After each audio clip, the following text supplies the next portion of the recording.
So today is June 4th, 2026, around 10 a.m.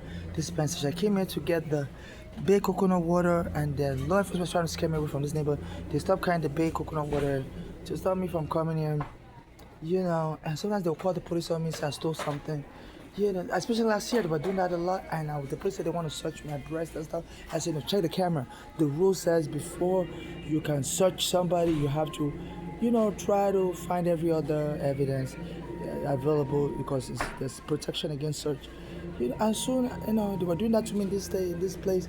Then soon I went to use the bathroom that last year, 2025, November 14, 2025, in the Chambers Street Station bathroom. The police came there into the bathroom. Somebody said I stole something. They didn't even tell me what I did wrong, and they dragged me in the bathroom. They were beating me up, and they finally admitted 1 hour later somebody said I stole something.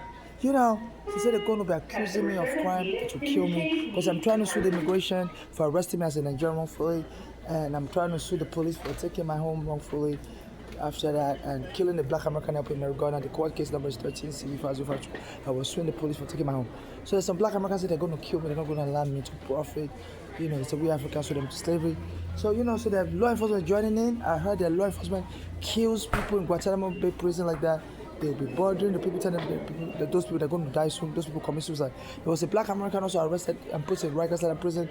The people and they went and committed suicide after that. So people and his family doesn't approve, but they said the other prisoners were telling the family that the law enforcement should abuse him a lot, threaten him, and this is why he killed himself. So the law enforcement are threatening people and working with black Americans and other people to attack Africans like me, and even with stores like this. So Dwayne Reed, you have to help stop this. They're hiding things I buy from the store, and I went to use the bathroom here, and they put the janitor in front of the bathroom. A lot of time the janitor, while I'm using the bathroom, at the pen station, they go and call the police. That there's somebody taking too long. The person came, they saw them, and they've been dead forever. I have diarrhea, and the police will come and be banging on the door, say, get out. So they're forcing me to defecate in myself. It says a form of rape that some rapists they want to force you to mess up your pants. They get control of your anus so that they will make you lose control of your anus by scaring you from using the bathroom. The R. Kelly was doing that to his victim. He would scare them from using the bathroom, kidnap them, and the victims would defecate on themselves.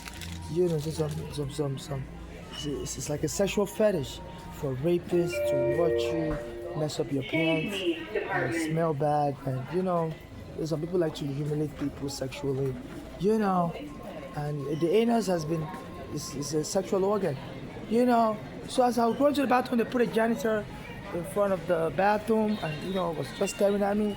And that's very intrusive. There's privacy. When you're using the bathroom, nobody should be monitoring you. And they have the police, but police post near the bathroom. So anytime I use the bathroom, they'll be harassing me, say, get out, where the police. I'm a Nigerian, and I come here to buy stuff also. They're hiding things I buy here. Last year they would call the police on me, say I hid something in my breast. I wear a fake breast. I'm a gay Nigerian. Can I tell the police not to touch my breast? I say, check your camera. So the police will go away, and I went to use the bathroom at Chambers Street 1 and 2 train station, and the police came and arrested me. Said I stole something. Well, and they were dragging me. It took them an hour to confess to me why they were arresting me. So I'm being attacked everywhere. And as soon as I left the bathroom, I was trying to go to the train station. Excuse me, you gotta say excuse me. I said excuse me. I didn't hear that. I'm recording. Stop lying. And I heard what you said earlier, that somebody's stealing something. You're very rude. I heard she's the one. She said somebody's stealing something. And then she came trying to bump into me. So they are rage baiting Africans. They said in South Africa, they are blacks killing other blacks. So they don't want black immigrants, they only want white. In America, some black Americans are joining in, Do you have bay coconut water? We have coconut water. Bay. No, regular coconut water. And can you call your supervisor? This lady's rude. She's lying. You know, I was there. She was saying something. Was talking about somebody stole something. Somebody stole something. Sometimes you accuse me of theft here. You know, and I let it go. And then she tried to pump into me while I'm standing here. She's not supposed to be that rude. There's immigration here. I'm from Nigeria. They always try to start a fight with me and call immigration on me. Okay, you talk to my manager? Yes, yes. Okay, you just wait. You know, I mean, Nigeria shouldn't be intimidated. I heard the blacks like in South Africa are killing black Okay, immigrants. sir, That the only you one have that. to be waiting. I'm a woman. I just have them here. I'm a gay woman. You know, nobody should be intimidating me, whether in South Africa or in America. Whatever slavery did to these people, they need to go fix themselves. They said in South Africa, the blacks that are killing black immigrants, they said they don't want black immigrants, they only want white immigrants. And here, the black Americans are trying to jump me. Whatever slavery did to them, they need to go and fix themselves. You know. And they used to harass me here. I called the police on me and said I stole something, I put it in my breast. I wear a fake breast, I'm a gay woman. You know. And I'll tell the police, you can't be harassing me, check your camera. And then I went to use the bathroom at Chamber Street when I was alone. The police came and arrested me there. Said I stole something in the bathroom. Trace it and they were beating me up. So, you know, they're setting me up to get beat up. Okay, I'm a gay Nigerian woman. I wear fake breasts. You know.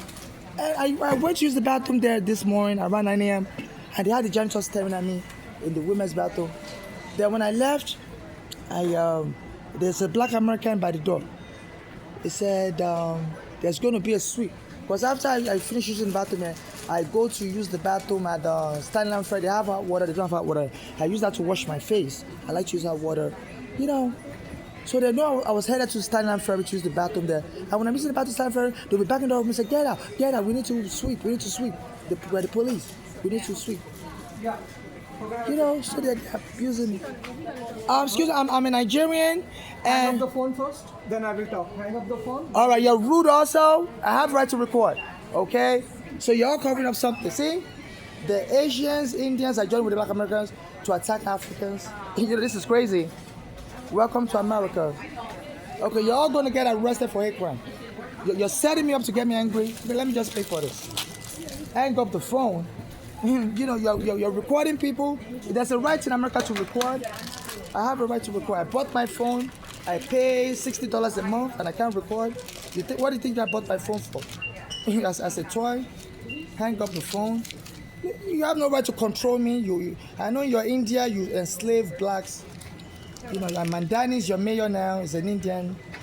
You know, so these are the abusers. I've been contacting Mandani for over a year. He doesn't respond back to me. Only when an Arab gets beat up, that's the only time he responds. As I've been getting beat up, they're treating, Africans as slaves. Mandani, you're going to go to prison.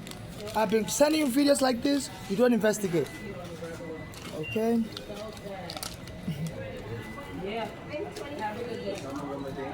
You know, they say they're going to make me depressed. And she's running her mouth. As soon as I was looking for something to buy there, she's like, somebody's robbing, somebody's stealing.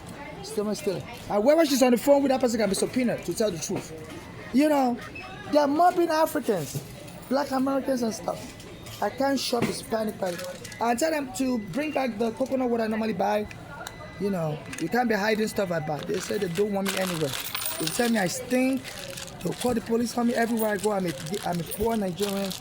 You know, anybody can stink. People are saying Jay-Z, his breath smells like doo-doo. And he's a billionaire black American. You know, they said Damon Dash said Jay-Z's breath smells like doo-doo. And he's a billionaire black American. Anybody can stink. So all this stuff saying we Africans stink. Damon Dash, I was reading online, said if you meet Jay-Z, his breath smells like doo-doo, like human doo-doo. And he's a billionaire black American. So anybody can stink. You know, don't make fun of Africans, say we stink. You know, even your billionaire black Americans, they say some of them, they smell bad. Okay, so if you think you're trying to diss me, a black American woman, you know, better, you know, go fix yourself. Stop hating people because of where they're from. Damon Dash say, you know, Jesse says breath always smell like doo-doo, human doo-doo. And it's a billionaire. At least I'm homeless. Okay? So stop making fun of Africans, thinking you're better. You know, I don't know Jay-Z personally, but Damon Dash says, you know, says breath smells like human doo-doo. You know. And it's a billionaire black American, so all this talk that we Africans will think. And they'll be calling the police on me, saying, you know, I'm a bit crazy, I smell bad. Anybody can have body odor. You know, it's not a crazy. This I recorded, it was black American here. He said the police should be smelling homeless people for any odor. You know, there are rich people that smell bad. Now, see, the girls have a problem with their body. Smelling bad could be a sign of colon cancer, colon problems. So to be scaring me and telling people to sniff me. They say Jay-Z, people that know him, allegedly, Damon Dash, said it smells like human doodle. If they can be saying Jay-Z, a billionaire, smells like human doodle, and he's a billionaire. So don't make fun of me as a Nigerian. At least I'm homeless Nigerian. Okay? So stop all that, going to be making fun of me, say all Africans. And that black American has been following me around. When I was at the chef, she came to the chef. She was saying somebody's robbing or somebody's robbing. Then I was here, she was trying to bump into me. I'm like, okay, you need to slow it down. You need to slow it down. So I'm at the Penn station, So they harass me everywhere I go. And they're trying to scare me from coming to this Penn station. They say they're going to have the police kill me. And criminal gangs are going to go online. So excuse me, security, you saw what is happening? Please save the video camera. I'm going to report it to the authorities for discrimination. I'm a Nigerian, I must get happy. What's your name, sir? Huh? You don't want to tell me also? So my name sounds like Babatunde Oluwaseun Olabopo. Boo. And it's wearing a hat saying boo boo. So make fun of my name also. And it's also acting weird. Sometimes when they see me, they start backing. People, so they're going to turn me to a dog. I'm not saying all these people with dogs, about me. Yeah, those are nice looking dogs though. So I'm not a slave to anybody. Nobody should treat me like a dog. Those are really nice looking dogs. I'm not saying these people are really there. Yes, they have like a LGBT flag, LGBT tail. So I think that's LGBT. So nobody should be harassing me. Anytime I try to use the bathroom, they're attacking me. So they said there's a criminal scheme going on. I'm worth a lot of money, but immigration arrested me wrongfully. I'm trying to sue immigration. My mother was actually had to free me, spend $30,000. When she brought me here from the immigration arrested me, said they don't want children here. And then when I came out of prison, I was living with my mother, and the police came and drove us out wrongfully. Arigona was helping with the papers, and the police went and killed Arigona. So there's some black Americans are jealous that I'm worth a lot of money and I'm gay, I don't have any child. So they said they're going to kill me and go online court adopted their children, to get reparation from me. I say we Africans sue them to slavery and their ancestors couldn't get reparation. So they say we stole them and sold them and got money, so they're going to be robbing us Africans. So even my mother's address was moving in a black American gang. The spirit apparently was drugging my mother with like synthetic marijuana or counterfeit poison, and my mother was having outbreak symptoms. So my mother fled Pennsylvania where she was staying with the daughter, came back to New York to go to the hospital, and suddenly the daughter showed up in New York, Bellevue Hospital. My mother didn't tell her what hospital she was in, and told the doctors to lock her up in the mental ward. And doctors obliged, and decided to kill my mother in 2015. And the police said wouldn't help me. I contacted them all the time to help me investigate my mother's death. I recorded my mother while she was alive, telling me I was about to kill her. I was recording her. And since then, my storage has been robbed. I put everything in my storage. I contacted the Nigerian embassy that I have 2 storages, American storage on Staten Island and one called Extra Space in Harlem. I said I have evidence from my dead mother there. She used to tell me that those were planning to kill her. That there's all kinds of violence. They were children against her. The police has to come to the house in Pennsylvania. Both daughters, they live separately, but she tried to live with both of them, and there's always violence. Police, No, I don't need your help. What? No, please don't stop bothering me. You don't have a right to be. You don't have a right to be interfering with what I'm doing.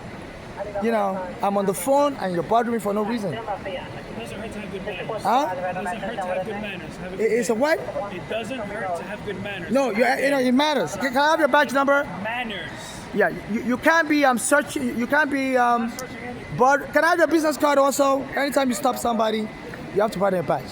I'm not your slave. I'm a Nigerian. I was trying to shop there, and a black American was saying this person came to rob us, and now the police surrounding me. So you're forming a black American gang to be lying on people. You're all going to be held accountable under the law. A black American was saying this person came to rob us. As I was shopping, so they are rage baiting me. As a Nigerian, they're trying to get me angry. I wear a lot of clothing, so they said they kill a black American like this. Elijah McClain said he was wearing jackets in the summer, and he told the police he has asthma, that's why, and he has anemia. and they killed him, but I was able to get the police arrested 4 years later.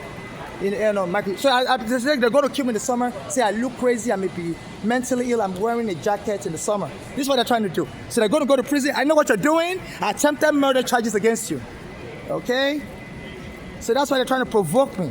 So because I'm wearing a jacket in the summer, they're not the fashion police. So the black American man was waiting me. Dwayne Reed, please, under the U.S. law, if your organization is being used for terrorism, you can be arrested and all your profits taken away. I believe it's called the Lewinsky Act. So please turn these black Americans in. Anytime I shop at your store, I was shopping at your store on May 31st, 2026, and the Jamaican guy stole $5 from me. I gave him a coupon. They told me I have a coupon for $5 to, bonus point, and I gave it to him. Said he was going to enter into my car. I didn't enter into my car. They always rub me like that. I've contacted you yesterday about it. There was a time also I gave another store worker at Dwayne Reed at by 2 Broadway, Manhattan here also a coupon. She told me she entered into my account. She didn't enter into my account. So they've been robbing me, trying to get me angry. So that I will tell them you didn't enter the coupon to my account, because when I get my receipt from them, it's supposed to show that I have extra bonus point, and my receipt wouldn't show that the new bonus point has been entered. So right now it's supposed to show me that $5 that was supposed to be entered since the 31st of May. It's not showing. So that means they didn't enter it. So they're using rage bait. On July 4, 2025, on Independence Day, American Independence Day, I was shopping at the Dwayne Reed at Greenwich Street, Lower Manhattan. And I asked for a cashback. I used my welfare card to pay, and I asked for and I selected cashback from their automated machine, for $20, and it was approved. And the Indian guy told me it wasn't approved. It was like Indian, but I think it was born in America. He speaks with American English. And he told me it wasn't approved, and it was a lie. It was approved, and didn't give me $20. I told me to stop coming to shop in the store. So they are using Indians and black Americans to try to kill me. They say they're going to kill me, and they're going to go after any money I have. They're going to use my mother's daughters to lie, that I adopted so many children while I didn't adopt anybody's child, and they're going to get the money. So they don't want me in this neighborhood. They're trying to scare me away from this neighborhood, because they know a lot of people know me in this neighborhood. I've been homeless. I've been coming for 16 years. So they're afraid. That's why they don't like me using the bathroom. Because they're afraid when they kill me, they hope to kill me as a crazy person. Say, I don't know what time it is, I don't know about the weather, and I'm crazy. But they're afraid when they kill me as a crazy person, that's the best way they can kill me and get away with it. Because crazy people have no rights, and you can kill. The other the person can kill a crazy person. But they're afraid when they kill me, people that come to use the bathroom and say, yeah, that person was crazy, always attacks us in the bathroom, always break the door open on us, always, but we're afraid to report it and also sue. So that's why they feel it's going to increase liability. Because a lot of people come to the bathroom with me. So they always, and after I finish using the bathroom, I always go online. I do that on purpose. I go on Instagram to show I was here, leave digital footprint. So there's a signal, this person is just going to create more liability. But every day I come here, new people come into the bathroom with me. So if this person's going to come here every day to use the bathroom and go online, go on Instagram, I've been going on Instagram. So after we kill this person, more and more people are going to be suing. So that's why they want to kill me in a hurry. They said, the cover-up of a crime is always worse than the original crime. So these people, they're experiencing anxiety, but they say, I keep coming here, using the bathroom, and the only way they can kill me and get away with it is to claim I'm a crazy person and I'm doing drugs in the bathroom. So they decided they're going to kill me. I have diarrhea. So people have been warning me, stop using the bathroom in America, the public bathroom. So the police are going to kill you in the bathroom and claim you're using drugs. But look, if I smoke drugs, my lips will be blackened. I'm a black person, dark skin person. So my lips is not blackened, that means I don't smoke. That's how I can tell. Any black person, we blacks always suffer from pigmentation. Any some form of heat causes our skin to darken faster. So especially our lips. So if you're smoking, that heat from the smoke would cause your lips to blacken. We blacks suffer from always hyperpigmentation because we have melanin. So the heat will cause the melanin in your lips to produce more dark cells. So my lips will show I'm not a smoker. I'm 44 years old. I'm a smoker. My lips will be blackened. As a black person, I'm not Caucasian. Maybe the Caucasian have pink lips and stuff. So the lips don't blacken easily because they don't have enough melanin in their skin cells. So this is what's going on. Please donate to my Cash App, NYC Homeless Non-Conditional Charitable Financial Donation, to my Cash App, NYC, so I can go to court with all the evidence. And also, it's like a satanic cult. A Nigerian pastor, Pastor Joshua, predicted that Michael Jackson is going to die within 30 days. And Michael Jackson died, so Michael Jackson has come to Nigeria. So he also predicted that whatever you want to do early in the morning, God is going to be successful. So my mother was moving with the Black American narcotic guy, framed my mother's crazy early in the morning and killed her. You know, so then they always try to attack me early in the morning. It's early in the morning right now, it's around 10 a.m. You know, I just left the store June 4, 2026. So it's like a satanic cult. They want to revenge, you know, because that Nigerian pastor that predicted, his name is Pastor Gucci. My mother knows him. I know him also. I used to go to his church. He's now dead also. You know, he predicted that whatever you want to do early in the morning, God is going to be successful. So, and he also predicted that Michael Jackson was going to die within 30 days unless Michael Jackson comes to Nigeria. You know, so they're saying under Greek mythology, they always kill the messenger of bad news. I said Michael Jackson refused. He said I didn't talk to Michael Jackson. He knows the Michael Jackson. He knows people that knows the Michael Jackson family. I said he told Michael Jackson to come to Nigeria within 30 days, otherwise Michael Jackson would die in his sleep. He has a sleep problem. But I said Michael Jackson was prepared to go to do a concert in England. And they said he had the insurance policy that says he can't go anywhere else except stay in America to prepare at the Los Angeles Staples Stadium to prepare for his concert and go to England. Otherwise, he will lose that life insurance coverage, $1 billion that insures the whole concert. I forgot the name of the insurance company. You know, they said that was the reason why Michael Jackson couldn't go to Nigeria at that time. And he died. You know, so there's some Black Americans are trying to revenge against me for all that. Also, a Black American helped me in my car because the policeman had choked him dead. You know. And that Pastor Joshua, before he died also, he sent me a message that I'm going to be very successful in America.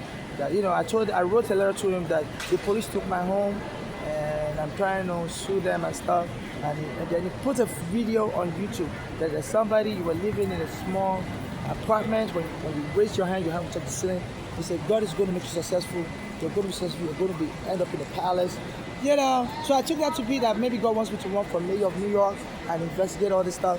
And I've been trying to raise money to run for mayor of Mandani, an Indian, you know, immigrants. Ran for mayor and won. You know, they say Nigerian won the mayorship around 2019 in Ohio also. So that prophet was able to see that there's an opening for an immigrant to become mayor all over America. So I was going to run for mayor, and you know, and they make sure I can't get nothing, I can't get shelter, I can't get. I've been applying for shelter for 6 days now. They told me to go to the general shelter where they put former prisoners, and they're supposed to put me in the HPD shelter, Department of Housing, Preservation, and Buildings. Because the police removed me from a basement apartment without a court order, and that shelter, the HPD is supposed to help me get back into my apartment, and it's a much better shelter. The general shelter they have former prisoners that's very violent. My mother tried to stay in the general shelter in 1998 and 2014 she was expressing violence. You know, so me and my mother went to the HPD shelter, but they kicked us out within a year. But we went at 2010, by 2011 they kicked us out. And I've been trying to get back there, they won't let me get back. I contacted Mandani also, emailing, Facebook, you know. Also, they can also put me in a crime victim shelter. That's another better shelter because for crime victims and they have better police protection. But the other shelter they have for the general public is very dangerous. It's filled with ex-prisoners. So how come these police don't have a business card and using a bad handwriting to write there? You know, so they know what they're doing is wrong. So please donate to my Cash App, NYC Homeless, non-conditional charitable financial donation to my Cash App, NYC Homeless, so I can go to court. So, you know, I have anemia, I'm always feeling cold, and at night time a lot of homeless people freeze there. So they have alternating temperature now. It gets warm in the daytime, so we're already getting close to summer. It's June 2026. You know, it's already getting close to summer, but at night time I sleep outside, it gets really cold. But daytime it gets warm. And they're not the fashion police. As long as I got some clothes on, they can't be telling me to take off my clothes. They say in the summer here in America, people dress skimpy. Some don't wear nothing, but you know, a little bit of bikini dress. You know, I'm a Nigerian. I'm used to dressing warm. I'm used to the warm weather. So you know, so they're abusing me because of my ethnicity. It's a hate crime. You can't target someone because of ethnicity. So Manhattan Federal Court, please arrest these people. They said they just want to kill me. They said they're going to use my mother's drugs to lie. Of course, my mother said that drugs are moving with a narcotic like American guy. And they've already killed my mother, and they want to inherit all my money because I'm gay without a child. Children, they said there's a criminal gang here in America, in New York City, gay baiting, you know, and killing gays for money. They said there was a Black American guy targeted a gay white guy that was visiting New York for his job seminar, and he went to a gay club and lured this gay white guy with sex, and the gay white guy told him to follow him home. And in the Uber, the Black American gave the gay white guy marijuana laced with fentanyl, and the white guy was smoking the marijuana and died in the Uber. And the Black American ransacked his pocket, stole his credit card, and went to Bloomingdale's and shop for clothes. And when the family heard that the gay white guy died in an Uber smoking drugs, and the family was like suspicious, because they were looking through his bank account and saw as soon as he died, somebody went on a shopping spree. So they informed the NYPD to try to find that person. That's how they found out that person, that black American that killed that guy, wasn't even gay. So why was he following the white gay back home? So they found it was a member of a gang that targets gays to rob. So they try to sexually lure me, say they want to take me home some black American, tell them I'm good. So now they just want to go ahead and kill me. And go and lie with my mother's daughters. I adopted so many children. Yeah, my mother's daughters know me very well. And they said there's a law in America that allows you to inherit money by claiming a fake adoption, because the court will formalize the adoption. It's called parentage by stopper. So the law, the court here always bend over backward when the welfare of a child is involved. So if you die leaving a lot of money and there are people claiming you adopted their children but you couldn't do it formally, because before you die the court will formalize it. So this is what they're working on this loophole in American law called parentage by stopper. They claim you are illiterate, you don't know how to do it formally, and they're illiterate. The court will formalize it behind your back. So they don't like me reading. Anytime I go to read newspaper in the library, they'll call the police on me, say I stole something in the library. So they don't want there to be evidence of me showing I'm literate. I finished high school in Nigeria 15, but I've not been able to finish college in America. This is the immigration problem I had. So they want it to be like I'm illiterate, and they stole all my ID. The police arrested me because I stole my ID. So they want me to be, that's the best way they can kill me, and go and lie that I'm illiterate. I don't really know how to do things legally by adopting children, by just doing, and the people I was adopting children from, they were illiterate also. So, and I've been trying to apply for a new city ID now for 2 years, and it will drive me away. I don't have enough documents. I have a full stamp card. I have a letter from a clinic showing I'm a New York resident. I have a letter from my bank. And also when I applied for this full stamp card in 2014, they were driving me away from the full stamp office. They didn't want to give it to me, and when they finally gave it to me, they didn't put my picture. I was like, why? They said as soon as I applied, they told them not to put pictures anymore. So this full stamp card used to have a picture. So I told them to go and apply for city ID. And this full stamp card is enough to get a city ID. So I've been going to the city ID office for like 2 years now. They told me I don't have enough document. I'm like, and I went there on May 29, 2026 on a Friday. And the black American told me I don't have enough document. I said I have enough document. And they called the police on me. And the Jamaican police guy, saw that I have enough document. I have a full stamp card and I have a letter from my clinic showing I'm a New York City resident. I said that's enough document. So the black American guy, told me, okay, he's going to give me a full stamp card. He's going to give me a city ID. And told me to sign the paper without me filling it out. So don't fill it out, just sign it. He made me sign a blank paper. And he went and filled it out for me. To make it look like I'm illiterate, I don't know how to sign, I don't know how to fill out application forms. So when I discovered he had filled it out for me, so I told him he wrote my home address, he wrote my main address wrong. And I was like, he doesn't care. They're going to mail they said they're going to mail my ID to the wrong address, so I will never get it. So they don't want me to have an ID because they're afraid I'll go and work as a home aide or find a job or go back to college and stuff. And this will show I'm not illiterate. I'm very illiterate. I first went there some days earlier before May 29, and this guy named Andy said I don't have enough document. I should go and get this form filled out. So I went to fill out the form. The woman that filled it out for me also, she was so rude. And she's supposed to put in an envelope, she didn't put in an envelope. She's a Nigerian also. And she, and she was making fun of me, So it's just for people lacking photo ID. So I took this form plus letter from my clinic showing my address plus my full stamp card, So I took it back there on May 29, 2026. And the black American guy told me I still don't have enough documents. That no, it's not going to, it's not going to give me a city ID. I called the police on me. But the Caribbean police officer, look at my documents, I have enough documents to give me city ID. And the black American guy asked me to sign a blank application form. And I signed it, and he went and filled it out for me. And it's not supposed to do that. That's the impersonation. You're not supposed to fill out a form somebody else signed. and make it look like, so they're trying to make me look like I'm illiterate, and I suffer from mental illness. I don't know how to read or write, and I was busy adopting children, and I didn't know how to formalize the adoption, properly. And so if I die, if the police kills me now, people can go and inherit the money and have the court formalize everything behind my back.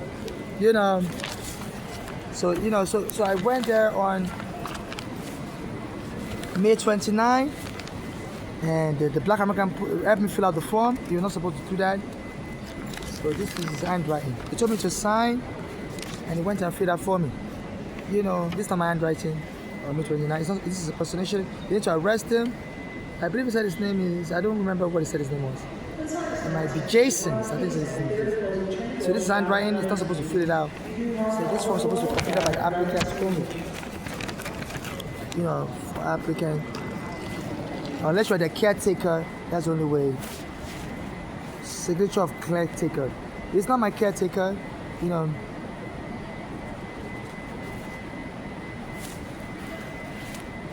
He asked me to sign and said, I affirm the applicant leaves certification of applicant and of caretaker if applicable. It's not my caretaker. And so this is perjury. I affirm that the applicant lives in the city of New York and that all documents submitted and statements made of this application are true to the best of my knowledge. I certify that by sending this application, I agree to an investigation conducted by the city of New York to verify and confirm information I've submitted. I said that this investigation may involve access by IDNYC to certain information about me from New York City, Department of Social Services or other city agencies, including but not limited to public assistance information. So they can refer me for fraud now and take my green card. They've already stolen the person arrested me took my green card. Because he put the wrong address for me, and the immigration could even deport me. I was applying for benefits in America and putting the wrong address. Is this deportable? And I told this time my address, please don't put that. I said, no, I'm going to put it. And he put my phone number and quickly erased it. So he set me up with the wrong address, because, he set me up with the wrong address, even though he finally put the phone number down here. But he set me up with the wrong address. I didn't put my email either. I asked him, what about my email? He said, no, you don't need your email. Because if they send my ID to the wrong address like this one, and the post office send it back to them, they can contact me by phone or email. And, and he gave me back this form. They're supposed to keep it, But I think he made a photocopy. But,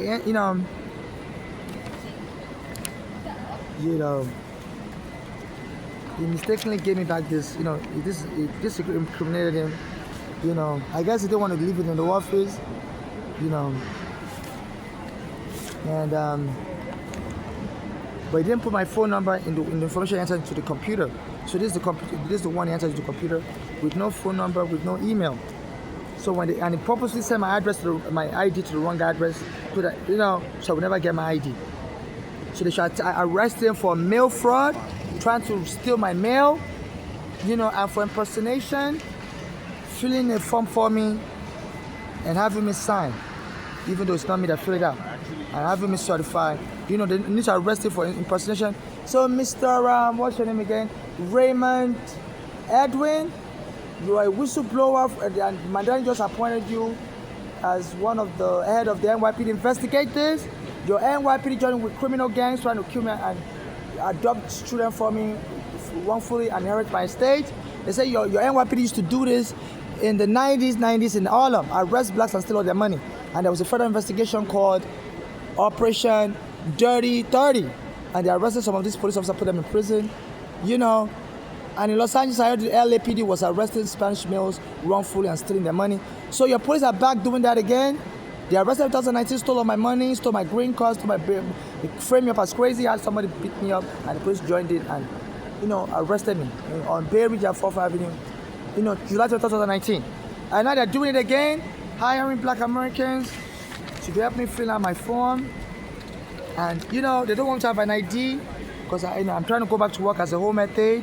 So they want me to be homeless on the street for a long time so the police kill me, so that they can claim I was a crazy, mentally retarded, but I was busy adopting children while I was homeless. And even a crazy person has parental rights.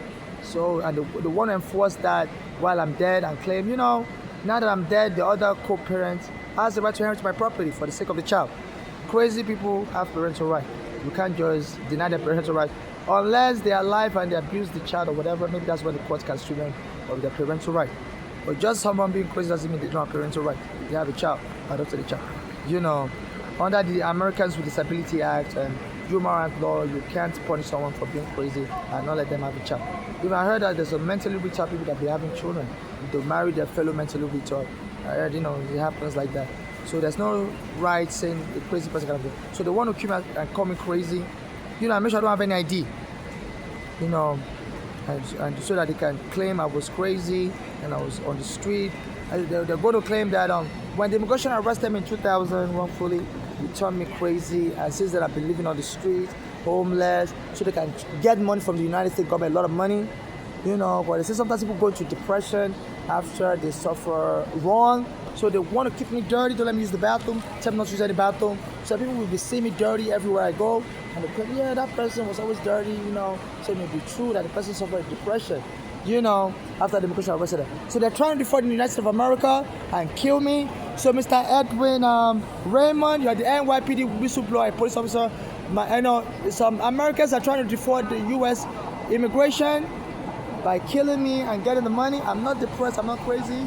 Even though the immigration arrested me, but my mother was alive, she was able to get me my green card 8 years later. So I'm good, that's not right. I still want to sue them, but they're trying to exaggerate. So I'm not crazy, I'm not depressed. I'm in my right state of mind, So they're grooming me to be killed and tortured.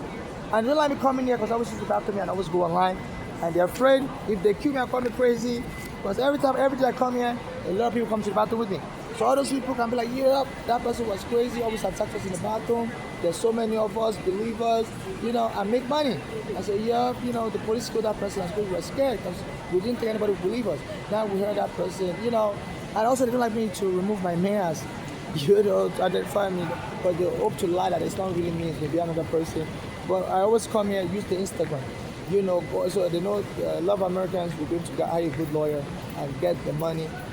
So now they're afraid that, look, even if they kill me and call me as crazy, there's going to be so many liabilities. So even they want to kill me quickly. Because they see the more I'm alive, the more I'm going to be coming to the bathroom in places like this. And I always go on Instagram. One time, the Instagram just blocked me. They say, I have to send them a photo picture of myself not wearing a mask. And that time, there was a ban on people not wearing masks. The police was arresting people, and so the Instagram scared me. They're like, we've banned your account. You have to prove to us you're a real person by sending us a picture, writing the date and time, and not wearing a mask. So at that time, I was afraid of taking a picture of myself in public without wearing a mask, because the immigration can deport me, so I'm breaking American law. The police was arresting me for walking around without wearing a mask. So the Instagram thought it would keep me away from Instagram, but I'm still able to get on Instagram. So I guess Instagram is also going to, after that's going to sue me that they banned me, but I'm still on Instagram, so I claim I'm a fraud, and get it, and so they're setting me up to be robbed, so, that Instagram has no right to tell me to remove my mask and take the picture of my bare face. At that time, I wasn't showing my face in public at all, because I couldn't shave, and I've now become a woman. I was born a boy, I'm not becoming a woman. But since I've been homeless, I can't shave, because if I shave without taking a shower, I'll have razor bump all over my face. So at a point, I wouldn't remove my mask at all, because I don't want people to see me that I still have beards. But now I've got some more confidence. I've seen a lot of gay people like me that are women, I have beards. So I'm getting a lot more, so sometimes I put my mask off in public now. So I've seen a lot of gay women with beards. Even I said there's some real biological women that have beards also, and they grow it. I was even watching a story of a bearded woman in Nigeria. She was born a woman and she was growing beards, and so anytime she started to shave also, she has razor bumps, so she left it like that. And she was like, people just call her the bearded woman in Nigeria. You know, but they know she's a real woman. They do kill gays in Nigeria, but they know her. So some people don't bother her. But sometimes people raise her. People think she's scared and try to attack her sometimes. But she's trying to stay to areas where people know her. You know, so and she has a huge beard. You know, it says usually some women have beard. So I felt, you know, and I've seen people here in America also, some gay people that walk around with beards and they're women. You know, so I'm like, okay. You know, so then I feel, I don't feel like an outsider being a woman with a beard.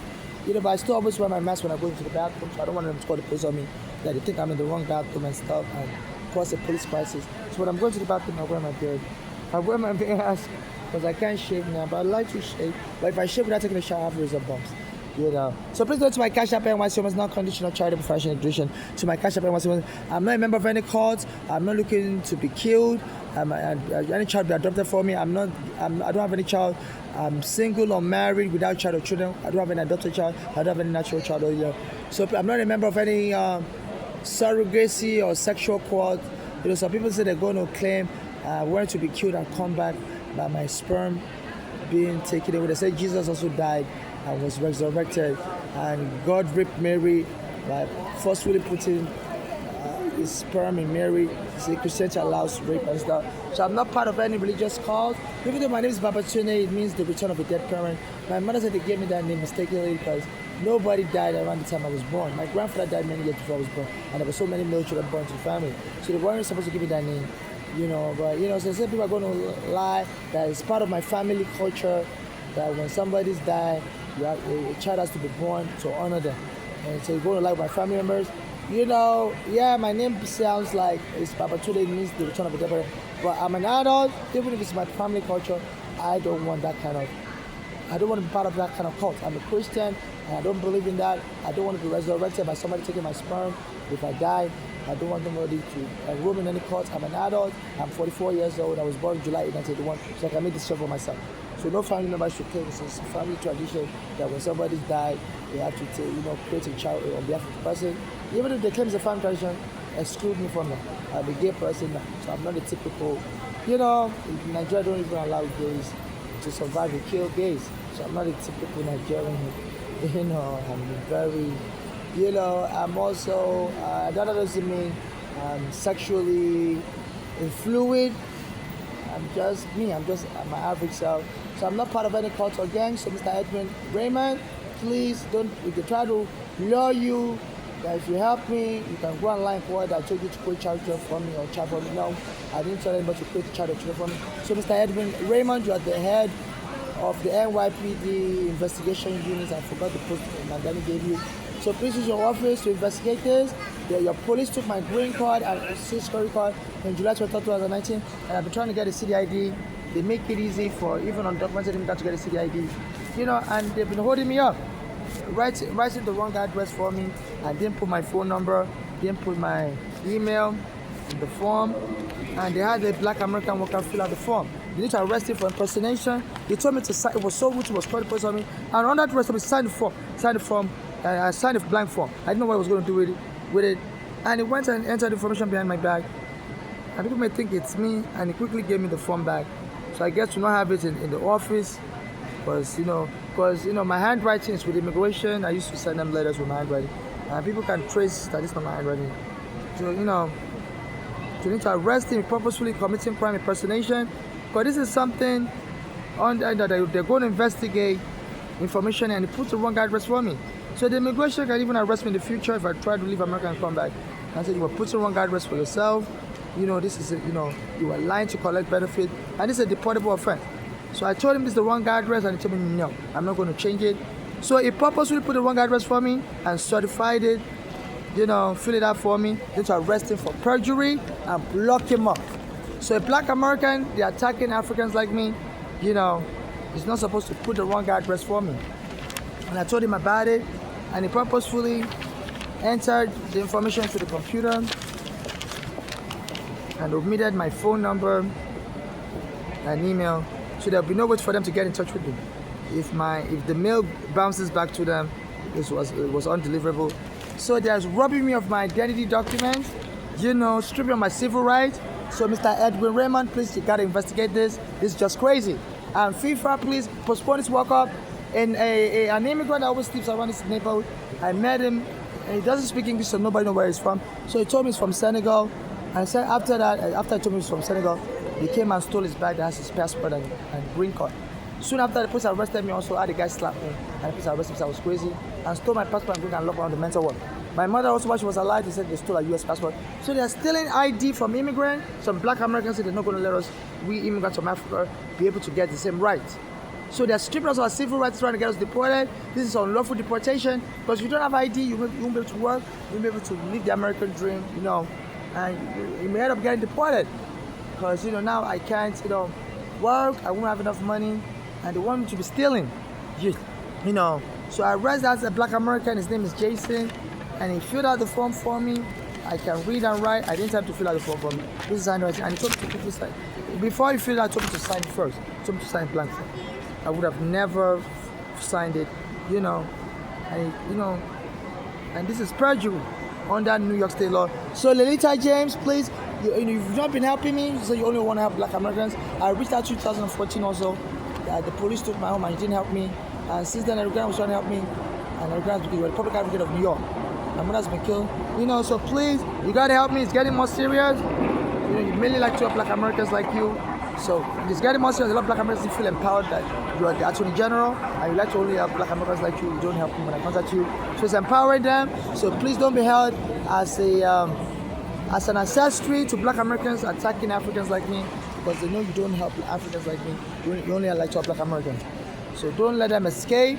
This is serious. This is a crime, and you have no right to commit some crime. You know. So please go to my Cash App and my homeless. No conditional charity friendship. My Cash App was please, Matthew Federal Court, you have to intervene. You ordered you appointed the Legal Society and the Civilian Complaint Review Board and Bronx Defenders and a number of people. You are paying their money to be helping, you know, people like me that are victims of police brutality. And I contact the Legal Society for 16 years and they don't help me. Bronx Defenders, I contact them every day online. They don't help me either. So all the organizations are not helping me either. And in the Legal Society said they're trying to change justice, you know, reimagine justice. And so black Americans said, we Africans, we sold them to slavery, and their sister didn't get reparation, and they're going to be robbing us. And it seems the Legal Society is trying to help these black Americans. I had a case, employment case, you know, the Legal Society was helping me, and all of a sudden they dropped out the case. You know, and because of that, I couldn't get money for the case, and my mother died because she didn't have money to rent a place, and I crossed the border to Pennsylvania and drugged her, and locked her up in a mental ward in New York, and killed her. If the Legal Society had helped me, you know, with that case, like they promised to, they were initially helping, and they dropped out on the case, I would have won a lot of money in that case, you know. And even though I went and hired another lawyer, it was a Jewish American lawyer, Abrams, and he went and settled the case behind my back for $15,000, and I never got the money. You know, so I'm sure the Legal Society had helped me in that case. You know, they would have, you know, they wouldn't have duped me like that Jewish American lawyer, Abrams, duped me. So, and because, you know, the case was supposed to have been settled around 2013 or 14. Before my mother died, the city was supposed to give me $15,000. I never got the money. So the Jewish American lawyers took all the money. So if I had gotten that $15,000, 2014, my mother was $15,000. I would have helped my mother rent an apartment and stuff, and she wouldn't have been killed by daughters who was drugging her. You know, so that lawyer, Jewish American lawyer, used to arrest Abrams for duping me of any settlement money, which I didn't get nothing. I told the court I've already agreed to the settlement, and the case is over. And the $15,000, they didn't give it to me. So they need to arrest him, but that $15,000 he got around 2014. You know, that they didn't give it to me, and that money would have kept me out of the street. I would have rented a place, going back to, I still have my green card in 2014. The person is stealing from me. It just stayed on 2019, and I'm not to be alive. So it's arrest that Jewish American lawyer. So one thing just leads to another. That's like they said, you know, they say even in crime, one crime leads to another. So this is why, please stop this chain of events. They said when there's a car crash, other cars could pile up on it. So this is like a head-on collision. A black American in Uganda helping me. After the police took my home in 2010, the police went and choked him dead in 2014. So it's just into more stuff, you know. So please stop this head-on collision, because all of you that are aware, Mr. Edwin Raymond, you are aware. I'm going to send you videos. I'm sending videos. If you don't help me, you can be arrested if more evil happen, if more crimes happen. That you're all aware and you don't want to help me because maybe you're jealous of me. I've been sending you videos, Mr. Edwin Raymond. They say you always file cases against your fellow NYPD cops. So I don't know why you're not helping me either. You're Asian American, I'm a Nigerian, so please stop this discrimination. So in this, they say you're always very interested in corruption cases against NYPD. And I've been sending you videos now for like many days now, and you've not contacted me back. So what is going on? Is the hatred for Africans so strong that even you, Edwin Raymond, they say you are against police corruption, and you also, you're quiet, you don't want to help me. So this is weird. So the hatred for Africans is this strong. I don't know how. They say, people tell me after I get killed, people are going to go online that they didn't check their social media. So everybody's going online. They're so sorry. None of them check it. I'm sure a lot of you check your social media. There's no records. You always comment. Say you're going to claim you are getting too many messages and you didn't check it. You know, this is how they're going to lie. People have been telling me like that. You know, sometimes people, as I'm sending messages to these people will be screaming, we didn't get it, ha ha ha.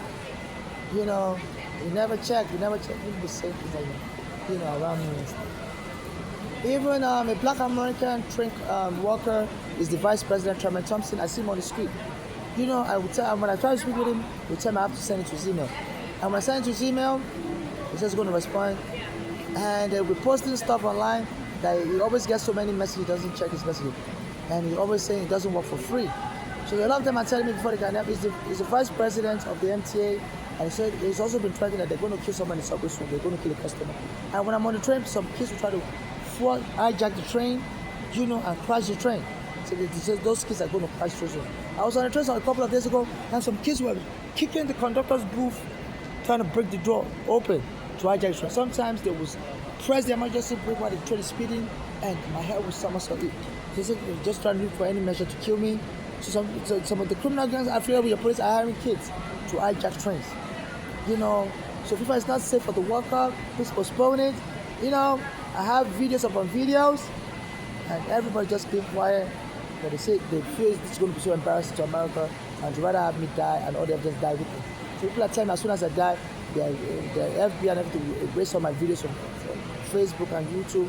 I say my family member told them to erase everything. I was just a crazy person. None of those stories is true. And they've been saying claim it's not me. So this is how I know it's me. I have a scar on my forehead. You know, I'm sorry, my camera doesn't picture good. You know, I have a scar on my forehead. You know, so I took a picture for my green card. You know, which will show I have a scar on my forehead. People that know me in Nigeria will show you. I was a recent child abuse in Nigeria, so I'll be having a scar on my forehead. I also have a scar on my eye. You know, both of my parents always abused me in Nigeria. So I have scars, you know. I don't know. You know, in one of my eye, maybe my right eye, I have a scar is from child abuse. You know, so this is what's going on. In Nigeria, they allow child abuse. You know, so this, you know, so please donate to my Cash App, NYC It's non-conditional charitable financial donation to my Cash App. I'm single, unmarried, child of children. I'm not a member of any sex cults or sexual cults or religious cults. I solemnly swear that United States perjury laws under relevant laws and U.S. Constitution that what I'm saying is true to the best of my knowledge and what I remember and based on fact. And please stop and desist from trying to lure me into any cult, whether sexual or surrogacy agreement. I'm single without a child or children, and if in case I die, I'm killed, nobody should make a movie about me, connecting with Michael Jackson, or make any movie about me unless I'm alive and well to write that movie. I'm very introverted, and nobody really knows my life story like that. I do talk to people about stuff, but I always talk about general stuff, not my personal. I even told the immigration that when I arrested me in 2000, that you know, they asked me, do I have any witnesses that my parents used to abuse me in Nigeria? You know, because that would have qualified me for a special green card. Abused children here in America, the U.S. immigration can't deport them. If they're still under 21, I was under 21 when I came here. If they've been abused in a foreign country, they have to give us a special green card. And I told the immigration I don't have any witnesses because I don't talk to people about my life. They said, did I talk to anybody about how my father was abused? I said, no, I didn't tell anybody. So see, my immigration file 779546228 that I was being abused in Nigeria. You know, I have scars, both my parents, my father and mother. Gives me have scars on my forehead, you know, but scars can tell. So you can do. I know that they have scar specialists that can look at the scar to tell you how old the scar is. You know, so if I get killed, I hope they don't burn me alive. It will show I have a scar on my forehead. So there's no way I'm making all this thing. I just shop at the Dwayne Reed. Yeah, you know, with my, you know, I paid cash. I use my first time card, but there's no money in it. so I paid cash, you know. So why? But I have an account with Dwayne Reed with my name, you know. Where's my Dwayne Reed receipt? I put it in my pocket and earlier, I think earlier in the video I showed the receipt. I just came out of the Dwayne Reed. My phone number with the Dwayne Reed is 9297375 You know, I've got a new phone already in a couple of days, so I have a new phone number now. That old phone 9297375 I still owe them money. So once I got a new phone, it's done. You know, that's still my number. And that was the number that was supposed to enter for my ID. See? But the Black American guy that filled my ID form didn't put it into the computer. So he knew what he was doing. He didn't put my email. So he wanted my my ID to be sent to the wrong address. And when it bounced back to them, they would claim, you know, we didn't know how to contact this person. We didn't have their email or phone. So they would steal that ID. And, you know, and go use it for whatever. So I arrested that Black American for fraud. He made me sign a black form and gave me the form back so it wouldn't be in their system. Because I guess they have cameras all around if you try to dump it to the garbage. I maybe was afraid I may contact the authorities and they may go search the garbage. You know, somebody may, you know, because there may be people monitoring me also online. And some people say they're going to wait for me to die before they help me. So maybe it's afraid that those people may just tell the authorities to go and sweep the office and get that garbage. So that's why he gave me back the form. So he's a smart criminal that's working with a gang. So I'm wondering, why did he give me back, you know, incriminated him? So you know, some people say that, you know, so you may be aware that some people monitoring my situation. I contacted a lot of civil rights groups like Amnesty International and they don't respond back to me. So it's like they're trying to use me as a human sacrifice. They're trying to wait for the situation to turn worse so that they can then, you know, bust these people. But they don't care if I die in the process. They don't care. It's not about saving my life. It's all about getting their own clout. You know, and that's wrong.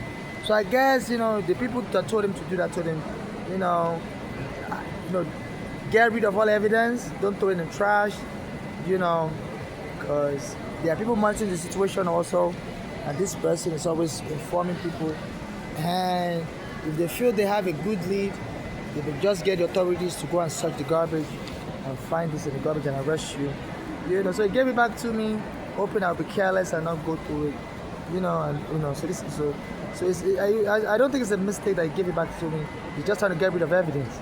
I said the cover-up of a crime, this is why they always arrest all these criminals. Sometimes they may shoot somebody dead. When they throw away the gun, and somebody may find the gun in the garbage, or when they throw away, they may kill somebody and throw the person's body in the trash, and that's when they'll find the dead person. So their cover-up always gets them busted. So it was trying, you know, he thought it was going to get rid of the evidence by giving it back to me, but busted Mr. Jason, Black American guy that hates Africans. You know, they were calling the police on me wrongfully. So Matthew Federal Court, please take over this matter. Legal Society, Bronze Defenders, I send them videos like this, they don't intervene. The police is using Black American guy, and this Eric Adams is also involved. He's a Black American mayor, and I used to go back for money in front of his office. In 2019, it was the it was the broken public president, and he used to chase me away from his office. They don't want me in that area. And so people were pulling knives on me, and the Black American gang was attacking me around that area, say, you Africans, we're going to kill you. You sold our ancestors to slavery, and you're going to make money off of it. And so the police arrested me, and Eric Adams started posting about it. Because when they used to harass me in front of his office, I'll tell them, stop harassing me with your police. You know, at Quad Street, Eric Adams was the borough president there. I used to go back for money in front of his office. Yeah, they used to harass me on the street. I used to tell them, stop harassing me with your police and with your gangs. I say in Ohio, when the judge just became mayor, in 2019, I say in Ohio, where they let undocumented immigrants have driver's license, I said, please welcome me as a Nigerian in your community. Soon the police arrested me, choked me, stole my green card, stole my ID, all my ID. And weeks later, Eric Adams went to Al Sharpton's office on a day close to my mother's birthday, January 20. My mother was born January 18, 2020. And he said, you outsiders, you're not going to be welcome in New York. Go back to Ohio. Go back to Iowa. He said, we are Black Americans.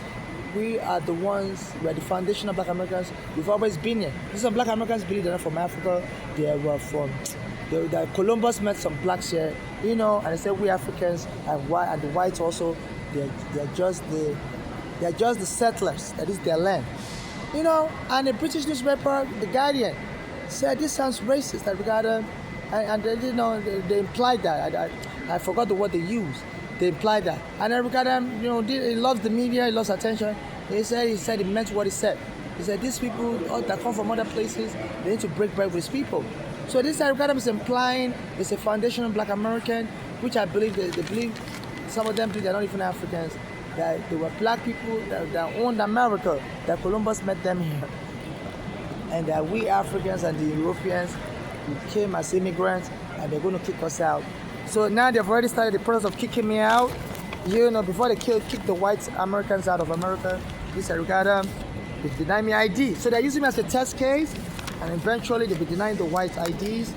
You know, and they want money and power, and they believe, you know, for their project, if they kill me, they can sue the U.S. immigration and get more money to fund their project. So eventually they're going to get rid of the white Americans also, take over, because I guess they're impressed by the white. I think they're just 1% of South Africa, and they took over South Africa, dominated South Africa through the apartheid. So because the whites had more money and better equipment, so they're trying to get money by killing Africans, defrauding me, to fund their project.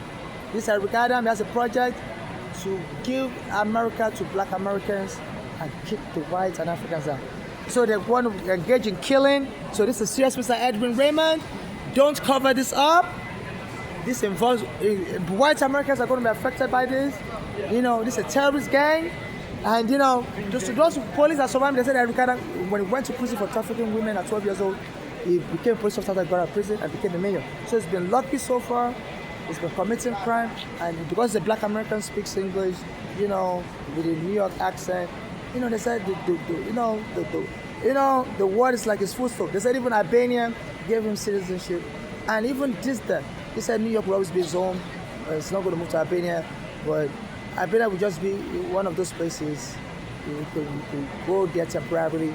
You know, they gave me free citizenship and this, then that. So it's always a New Yorker, you know. So, so they say some people, they said, you know, even in America, they like New Yorkers, you know, because of their accent and stuff, you know. So, but this is crazy. This is just crazy. To have a criminal like Eric Adams form a terrorist gang, he's a former police officer, and he got me choked. They stole my green card on July 20, 2019. I went and posted about it. To let me know he was the one that got the police to arrest me and slap me. At that time, they said the Turkish government was bribing me. A Turkish guy came and slapped me on July 20, 2019, and the police came and arrested me. I braved Jaffa of him. And since then, anytime I go to Park Slope, the Turkish people will say, don't come to our neighborhood, get out of here. They throw hard water on me, call the police on me, try to mob me. You know, so the Turkish government is financing him. They say Chinese government is also financing Eric Adams. The Chinese government is trying to start a political crisis in America. They arrested a California mayor. She was a white woman. I said it was getting, this year they just arrested her. Said the Chinese government was bribing her. She's one. The Chinese government has planted agents all over America to try to destabilize America. So I think the Chinese government is also interested in Eric Adams' project to destabilize America and get rid of the whites, get rid of Africans, and make America black, foundation of Black America. So I think the Chinese government won't invest in that. This is crazy, and they're using me as the human sacrifice. So this is terrorism. Lolita James, I don't care if you're part of the Eric Adams gang to take over America, kick Africans and whites out, but you also don't help me, and you're all connected to Al Sharpton. Al Sharpton wouldn't help me, and all of a sudden, I met Eric Adams on the street, and it was said it was going to help me. After Al Sharpton wouldn't help me, after you listened to help me, and the person when I took Eric Adams dead. I said the person was laughing as I took Eric Adams dead. I don't know if this police officer know that Eric Garner is the son of, his mother knows Al Sharpton, and they were trying to put Al Sharpton and you later James in trouble for not helping me. Because they went and killed him, and they were laughing, and killed him when I just met him. Like, you know, I don't know if they were trying to set you all up, you know, but that would be weird. But they killed him and left so many evidence, you know, that I'll be able to decode those evidence. So it's weird. You know, and the police officer will commit a crime. They killed him where I just met him, Bay Street and Victor Boulevard. And they were wearing, one of them was wearing a t-shirt said Didi. So I was going to a Nigerian church in Nigeria. It's called synagogue. They believe in just like Jews. I said when Hitler kills Jewish people, he will mark it as kind of Didi, death day to the Jews. So when someone the person that was around killing every gunner, he was wearing a shirt that said Didi. And the guy was recording everything. At that time, people don't be recording crimes. So how did the guy, a Spanish guy, know to be recording that's going to turn deadly? So it's just so weird. And the Daily News reporter also said they were already on Staten Island going to another place. All of a sudden they heard there's a crime happening on Bay Street, and the police was attacking somebody. And the Daily News reporter said they went there also. So they were on Staten Island for another matter. So everybody was just claiming, they were just happened to be there at the place and time. And I become the Daily News to help me. They have evidence. They're not interested in helping me. When I was in psychiatric hospital, I was calling them that I just got choked, and they stole my green card and everything. And they just kept calling me back. I said, can you come to psychiatric hospital and free me? That my mother's been killed, also my friend's been killed. I said, no, we're not going to come there. Just keep calling us. So, it's like they said when stories too much tragic, it attracts a better audience. And before I got arrested on July 2019, the New York Post was putting messages in the paper. That time I was criticizing Eric Adams, I was criticizing Trump also. So the New York Post, they're friends with Trump, and they were putting messages in the paper that please, all your valuable documents, don't put in your all your IDs and stuff. They were putting in the paper that don't put in your pocket. There are thieves, pickpockets are cutting people's pocket open and stealing all their documents. People are waking up after they fall asleep on the subway with their pockets slashed open. So I used to put my green card and all my IDs in my pocket. So when I heard that, I started putting my green card and all my IDs in my bag, and I'll tie it with a rope, my card tied to my leg. When I put it on Dennis, so if anybody, no thief would know how to cut my bag open. I know where I put my green card. I put it in a plastic bag and I dig it underneath the last bag like this. I put other bags on top of it. So in case any thief cut my pocket open when I'm sleeping, because I've been sleeping in the subway now for 16 years, after the police took my home and they kicked my mother out of the shelter, HPD shelter, Department of Housing Preservation, so New York City Department of Housing Preservation and Buildings, they kicked my mother out of the shelter in 2011. So I've been sleeping in the subway since then for 16 years now. It's now 2026, for 15 years now.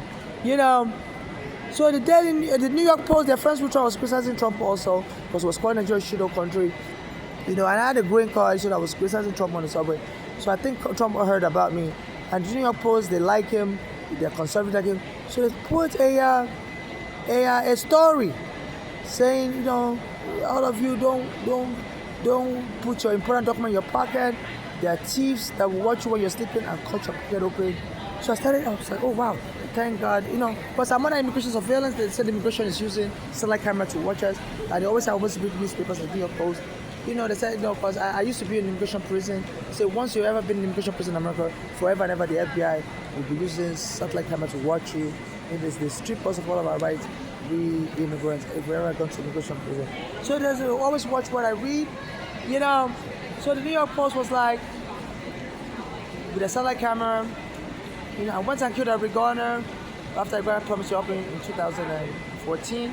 So the immigration and work with your police to terrorize me and kill people in the process. So fast forward to 2019, the New York Post did an article saying, please don't put none of your important stuff in your pocket. The thieves will cut it open. So I started putting it in my bag. So put it in your bag instead.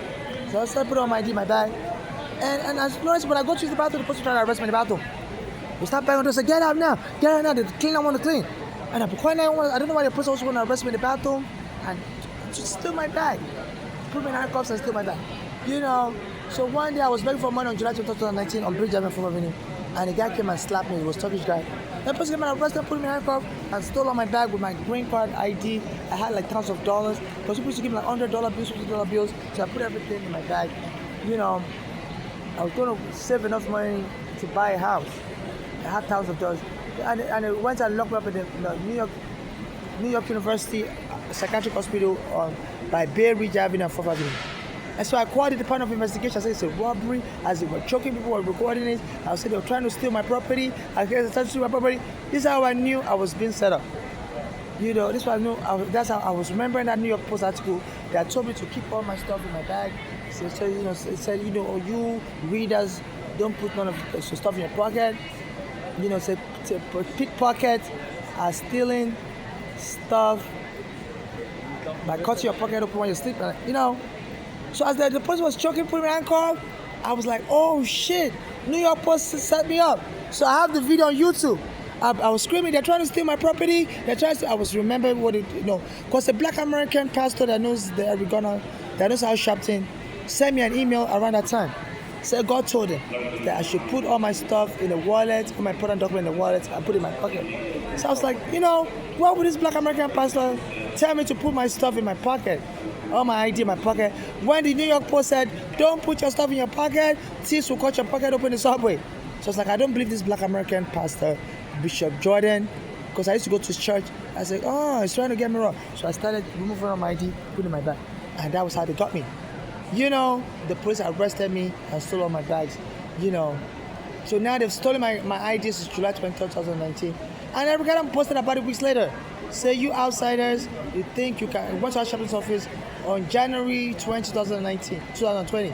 Weeks later, say, you outsiders, you think you can come to New York and make money off of us? He said, no. Go back to Ohio. Go back to Iowa. You're not welcome.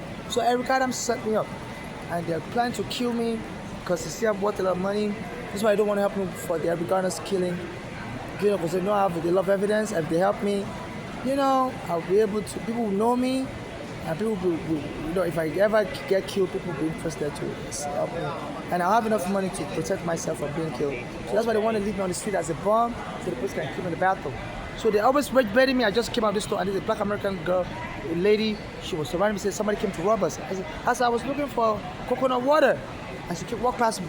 Then I came here, and she came and bumped her breast towards me. That's sexual harassment. And I was trying to report her to a manager, and the Indian guy said, no recording. So they are all trying to cover up. Mr. Edwin Raymond, they said you have a good history of reporting police corruption. Don't ruin this. Even this Mandani wouldn't help me. I was sending messages last year. It was the state assemblyman. So when I go to Queens, the planted black American woman at the Queens train station on First Avenue to tell me we're going to bust the door open on you in the bathroom and drag you out of the bathroom, say you're not a real woman. And I required it sent to the Melinda Katz. She's the Queens prosecutor. Yes, she's the Queens prosecutor. They said Ricardo was born in Queens, and she never responded back to me. And later that year, so I stopped going to Queens to use the bathroom. I started using the bathroom in Manhattan. Manhattan, Eric Adams, church member in that type of church. Ivan Bragg is the prosecutor. So I thought I was saving Manhattan, not knowing I was going to get a job in Manhattan also. So last year, November 14, 2025, I was using the bathroom on Chambers Street, number 1 and 2 train, women's bathroom, and the police came in there, dragged me out of the bathroom. They didn't tell me what I did on the wall, choking me, beating me up, slammed my head on the wall. For 1 hour before they finally admitted to me, said black American said I stole a phone. I said, just an accusation alone, you can't arrest me. I said you could have called the FBI to get the phone number from him of his phone that was stolen, and call the FBI to bring the phone. And whoever has the phone will ring, and the FBI will tell you where the phone is.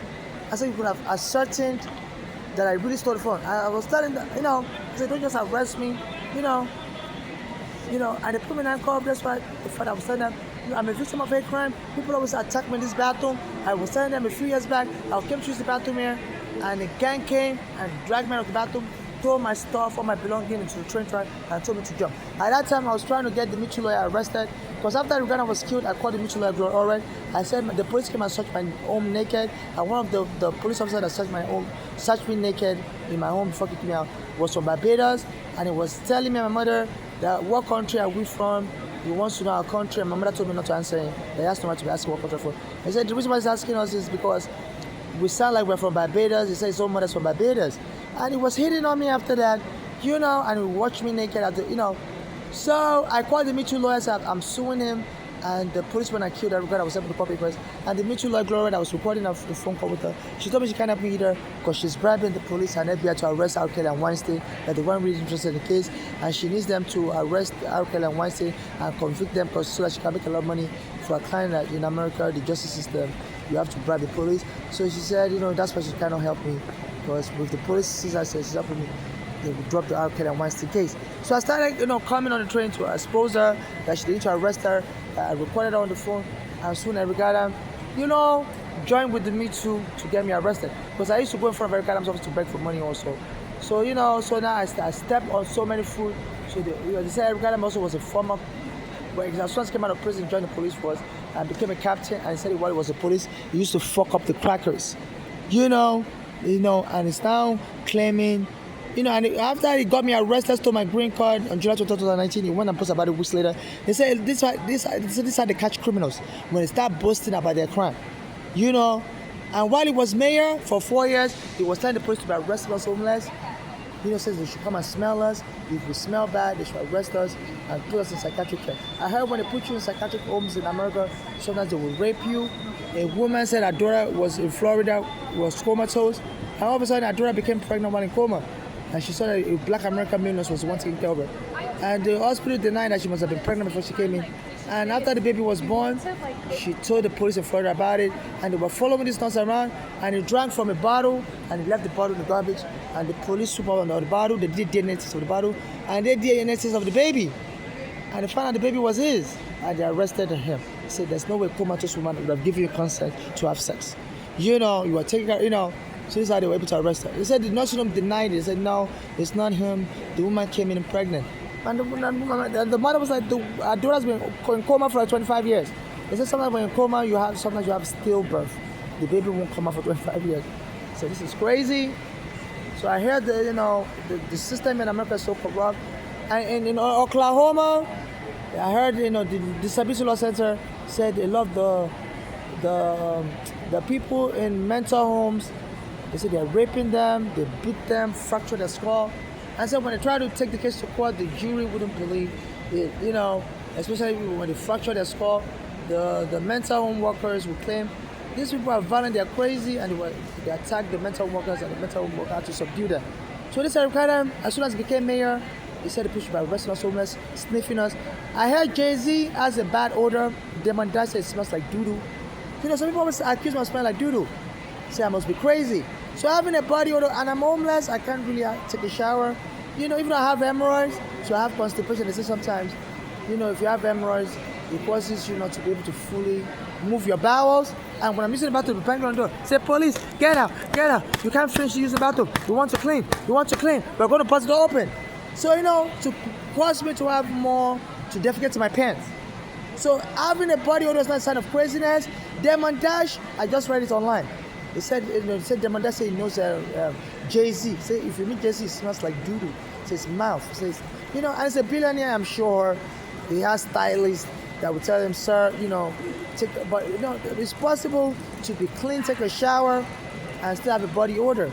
You know, it's just sometimes when you have stomach cancer, because of a body odor. So at this time, said they should be watching homeless for signs of mental illness, smelling them. So anytime I'm using it, after I finish the bathroom, the people come to do a sniff test. This is sexual harassment. Children also surrounding me. You know, and they said in Ohio they killed a guy, a black American called Elijah McClain. They said it was August, it was summer, and he was wearing a jacket and he was wearing a face mask. I said there was no COVID in 2019. So people said, why are you wearing a face mask? You must be crazy. We got phone calls that said black American wearing jackets and face mask. We think it's crazy. And I told the person it's not crazy, that he has low blood count, so he's always wearing jacket. Doctor told him to dress one more at a time. I said he's wearing face mask because he has asthma. I said the police choked him dead because he wouldn't go to psychiatric hospital. You know, and the mayor said it's a mistake, you know, Michael Johnston. So I was telling people in New York for 4 years, say, call that mayor. I said, you know, locking somebody up in a mental ward, a psychiatric arrest. I said, you know, you can tell somebody's crazy or not. You know, if you're, you know, I said, there's no way you can mistake someone for being crazy. I said, they locked up my mother in the psychiatric ward, her daughters locked her up and killed her in the psychiatric ward. I said it was intentional. I said, Eric Garner, the person they want to take him for psychiatric test, choked him dead. I said they kill crazy people in America. I said even McJustice father said that. So they kill. So when they start calling a black person crazy in America, so they're trying to kill that person. So McJustice father said when they were calling, the person was calling Michael Jackson Wako Jacko. He said you knew they were setting him up to be killed. I said one day when he got the phone call that his doctor was giving him propofol and McJustice overdosed while the doctor was away. He said I said McJustice was crazy. He said he doesn't believe McJustice was crazy. He said he was an entertainer who sometimes does things just for entertainment value, like him trying to throw his baby out of the hotel room in Germany. He said he was just trying to make news headlines, and sometimes his style is he said sometimes people give him such ideas that to sell music you gotta be, you know, really wild. You know, so he was just doing all that for promotional purposes. It doesn't mean he's real like that in real life.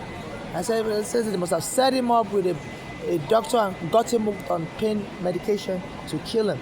So they finally got that doctor arrested, but he didn't spend too long in prison.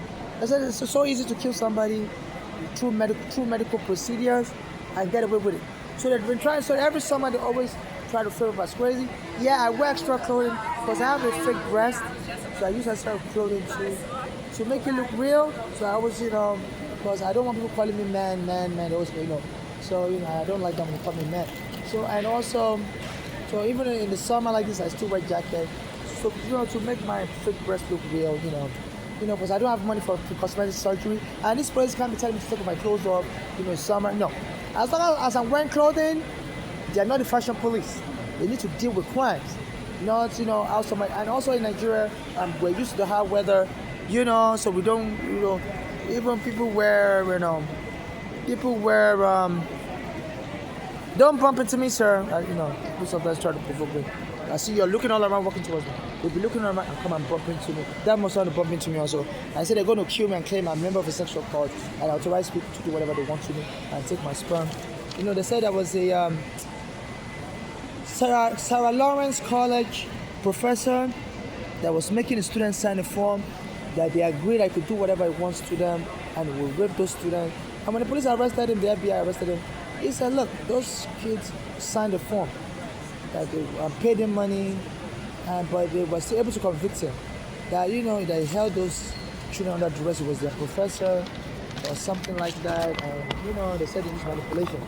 So these people, they said that the excuse is going to be they said they're going to kidnap me, and claim I'm a gay bottom. People that are feminine are called bottom in the gay community. It's a very demeaning way. So and they call the masculine guys top. So they're trying to insinuate because I'm feminine, that I must love being abused, because some people always claim we bottoms are lesser than tops, because the tops are the ones that are like more masculine and they fit into the main society. So they always try to hit me, rub their body on me, I guess to groom me for kidnap.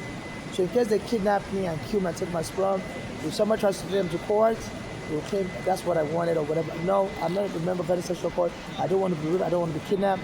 So when people try to be bumping into me on purpose, looking around, trying to bump into me, no, it's on purpose to investigate these people, and that woman also was trying to bump into me. A black American woman was following me around, and somebody's robbing us. As I was looking for coconut water, she came around me, and then as I bought the candy, they started to push her breast on me. Then I arrest her for gang intimidation, attempted sex abuse, a whole, and racial, ethnic torture. This is some black Americans that call themselves foundational black Americans, that they were here before the Europeans, that they own this land, they're going to kick Africans and Europeans out. So some black Americans are attacking me, say they're the owners of America, they're foundational black Americans. And a black American woman tried to attack me in the subway. I'm from Nigeria. Please donate to my Cash App NYC Homeless. I'm trying to take this evidence to court, non-conditional charitable financial addiction to my Cash App NYC Homeless. This is what's going on. And I started for other perjury laws and other US Constitution and other laws that were same street of my knowledge. And I heard they've been killing people in Guantanamo prison. Your law enforcement will hire people to keep abusing. They'll be abusing this prisoner, and this prisoner will commit suicide. They said there was a black American boy that stole $40. I forgot his name. He was like 14 years old or 16 years old. I said in Rikers Island prison, the law enforcement was abusing him, and when he was released from prison 4 years later, he committed suicide. But they weren't able to prove it in court. This is so hard to prove suicide incited by bullying. Because they said even a woman in Boston, she met her boyfriend in a psychiatric hospital. They were both depressed. And when they got out of the psychiatric hospital, she was telling the boyfriend to kill himself because she wants to kill herself also, but she needs the courage. And she was sending multiple texts to the boyfriend, saying, you're a loser, kill yourself, you promise to kill yourself, you sign the pact. And then he killed himself, and the parents was looking through his phone after that and saw that, that he was telling the girlfriend he doesn't want to do it, and he was telling the loser, do it. And so the parents gave his cell phone to the police, and they arrested her, and she claimed free speech. And they arrested her and they tried that she lured him to kill himself, but she never killed herself. And she was like, she changed her mind, she has the right to change her mind. They can't force her to also commit suicide. So they weren't able to charge her with murder, but they were able to charge her with a lesser crime. And I think within 2 years she came out of prison. So the Me Too group, because I'm trying to get them arrested for bribing the post-arrest R. Kelly and Wesley, so they've been using people to attack me at the Chambers Street bathroom some years back. They came to the bathroom, dragged me out of the bathroom, threw all my stuff on the train track, And they told me, jump, we're going to kill you, jump. And I was crying out when the police came and shook their hands and hugged them. This was around 2019, and soon after the police came and shook me in 2019, July 2019. And Eric Adam was busted about it. So the Me Too and Eric Adam, they're joined together. They may not be like each other. They said that Eric Adam also was sexually abusing women when he was a police officer. But they said, but they have a common enemy in me. So conspiracy can be proven under federal law. That if they have a common goal, they may not necessarily be bad partners, they may not agree on everything. But sometimes people that have the same goal will collude. And their goal is to kill me because I know where all the dead bones are buried. I have all the evidence. I'm able to get the Me Too in trouble. I'm able to get Eric Adam in trouble. I'm able to get a lot of persons, So now they're all colluding to have me killed. And the Ash Captain's covering up. Yeah, but, and that man is also covering up. He said he's so in love with the Black American culture, wanted to become a Black American rapper. So, and I know he appointed you, Raymond Edwin, to be the head of investigating corruption. And I've been contacting you, Raymond Edwin, you don't respond back to me. And Madame is friends with Lisa Jim, she's not helping me either. I don't know, why you, Raymond Edwin, you're Asian American, I don't know if you're going with the gang, with the Black American gang that want to take over America and kick Africans and whites out and, take over America. And they need the money to fund their project, and killing Africans like me is what they want to use to fund their project. But they identify Africans like me that I'm worth money. So they want to keep me on the street and claim to make the most money, because they claimed when my mother brought me here, the immigration arrested me at the airport, and since then I've been living on the street for 16 years. I claim I'm depressed. And the reason I'm on the street is because the police took my home, and I've been rejecting shelter. And they always talk early in the morning. That's when they'll come to me. Do you want shelter?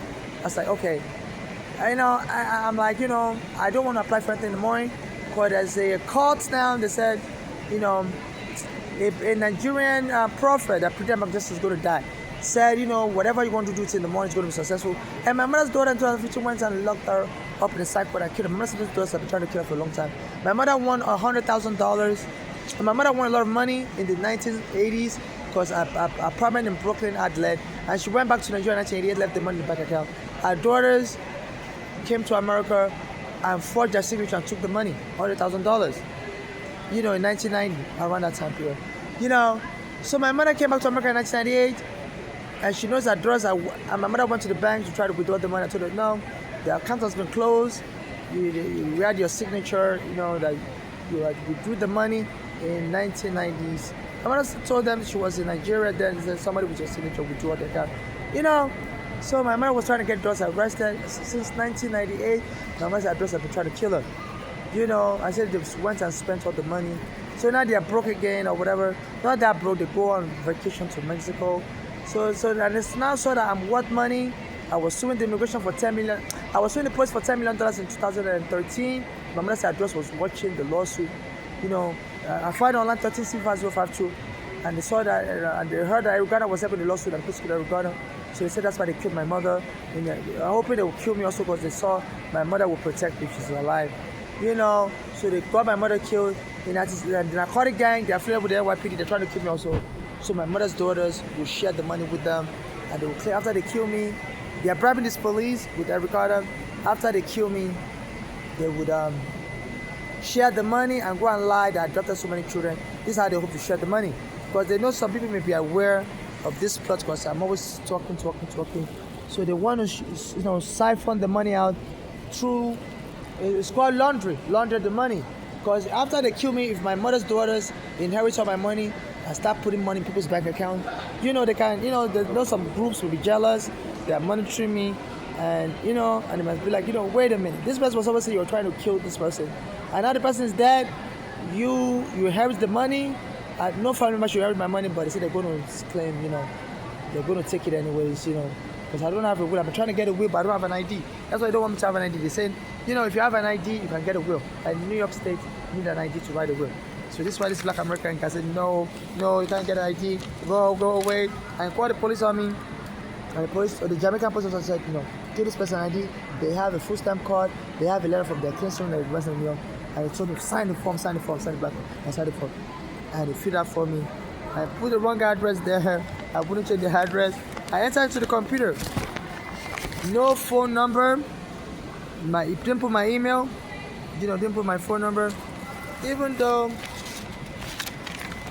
he filled out the form, putting in my phone number and email. Oh, he didn't put my email. I put my phone number. He cancelled it, cancelled it. They put it again. I guess he was changing his mind. Said, why did I even put the phone number? Because I'm going to put the wrong address at the way. They may ask us, why did we call this person after the mail balance that was? So I guess he put it again, I guess, I don't know. I'm just trying to speculate. It's like, oh shit, now I cancelled it. I'm just trying to get a state of mind. So even we say, okay, you put the phone number and cancelled it. Okay, this may show your criminal. So put it again down there. I guess it was worried about getting caught. I don't know. I'm just trying to, I don't know how to read his action. So they surround me with the police, Sometimes they'll come from behind and knock me down. That's what I'm afraid. The police is what they do. They'll be walking around and knock me down. I'm just going to talk to them while I'm talking to them. From the back. Hit me from the back, so I don't know if I'm about to be knocked down again. So my son went too many clothing, they were afraid. And somebody told them I was screaming and shouting. That's why they came to knock me from the big one. So I need to get out of here. I'm very afraid of the police surrounding me. Coming around me in circles. A lot of people always knock me from the background. They're police and all that, I don't want to be knocked from the background. So the FIFA, please postpone this World Cup. Their police are knocking people from the background. Their criminals also knock me from the background. Hit me with it. One day I was in Harlem talking to a lawyer and I boom! And I fell, I blacked out and I woke up, and I saw this black American kid. They were laughing, and one of them said, he didn't do it, so the other kids did it. So I started recording him and, and I called the police. And I asked him what school did he go to. He told me and he ran away before the police. So I told the police I was in Morningside Park in Harlem. I told the police I was sitting there and some black Americans came from my back and I think they used a baseball bat to hit me. I didn't know what they used. Maybe a punch. And I was seeing stars and I blacked out and I woke up and they were all looking at me and laughing. And I recorded them and they all ran away. And I said there's a police camera recording everything. And the police told me, you shouldn't be in this park. The Morningside Park is a crime infested area. It was like 3 p.m. I said, that's what you get for being here. This park is reserved for criminals. They said, we're not going to investigate nothing. I think they did a police report for me, but they always put fake names for me. It was around 2019, 2017. My mother had just been killed in 2015. So between 2015 and 2019, I was always getting punched as I'm calling lawyers to help me investigate, and the lawyers would tell me, we don't want your case. So my mother said I just moved with a narcotic gang. So the narcotic gang was hiring people to monitor me, and I would get punched. Well, I was talking to the lawyer on the phone. All of a sudden, boom, the black American case is nothing, and the phone died. When I called the lawyer back, I said, no, I don't want your case. I said, I just got knocked out. I was talking to her, I said, no, I'm not interested in the case. So they told all the lawyers to take my case. While I was talking to the lawyer on the phone, they knocked me down, and I blacked out. When I woke up, I called the lawyer back. Because I know I'm good, I don't want to kiss anymore. I said, I just got knocked out when I was talking to my mother about kid. They said, I said, no. They told all the rest I'm not going to talk to you. So if we want to steal this money from this foreigner and share with the Americans, so it's a xenophobic movement. They knock me down all the time, and this is crazy. There's a whole lot, but a whole lot, this is crazy, And so the police came and knocked me down from the back also. My drink. I said, always knock me down from the back. So let me leave. I saw that police moving around in a circle. And, when I don't expect it, they just knock me down. They always attack me from the back. Let me run for their life. So this is open terrorism in your subway, pension. This is where the people from Canada and Mexico coming for the World Cup are going to be arrive and see that they've been person arrested me in the bathroom also. Anytime I use the bathroom, they always terrorize me. They don't want me to use my food stamp card or shop in the store. So I just use the bathroom and I try to shop here. So the black American girl lady was following me around, somebody's come to rob us. I came and tried to hit me with her breast. Yeah, I know. So they don't want me to have proof after I use the bathroom. Because, they say they're going to lie that I told you to adopt children for me. This is how they're going to London for the month on my street. So you don't want it to look suspicious after I get killed. My mother's girl started putting money in people's bank accounts. Yeah, they were wondering, okay, why all of a sudden you're putting money in other people's bank accounts? And this was also talking about people coming to them. So they're going to launder the money out through child trafficking, and they're afraid. If I keep using the bathroom and the person has to call me crazy before killing me, but that's the best way to kill a person. I get away with it. They're afraid, I call me to use the bathroom and I always go online, and all these people that use the bathroom with me, if those people are not helping me, some of them I guess some of the people that are not helping me, the civil rights groups, they'll be like, you know what? We're just going to play chess on this person.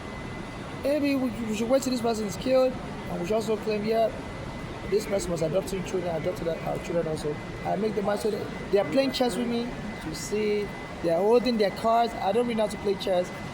I don't really know how to play cards either, but I guess they are holding their cards and waiting for whatever happens to me, and the best way to support me. So the people not helping me also, they're complicit. Silence is complicit, and they could be charged with accessory by their silence. I'm contacting on the civil rights group. There's no way my story is not shocking enough. Every Ghana killed, my mother killed, and there's no way none of the civil rights groups is checking their emails, checking their. I contact Amnesty International, I contact Human Rights Watch, I contact Lisa James. There's no way all these people silent are not complicit. So Mr. Edwin Raymond, I'm not trying to threaten you, but it's just suspicious. All the lawyers, my mother has been killed, won't help me here in New York. Somebody's spreading water. There's no way. When I talk to a lawyer on the phone, they'll claim, we don't want your case, we're sorry, we don't want your case, we're busy, we're going on vacation, you call us at the wrong time, you've already booked our trip, So man, stop pushing your hand towards my phone, Sometimes people snatch my phone from me, and that's not right. She came around me, it was, So there are me too also hiring white women and all kinds of women to abuse me, So there's no way you're all going to claim none of you got my messages. What about lawyers I've been calling, speaking one-on-one to, and they tell me we don't want your case? So that means you all had intention not to help me.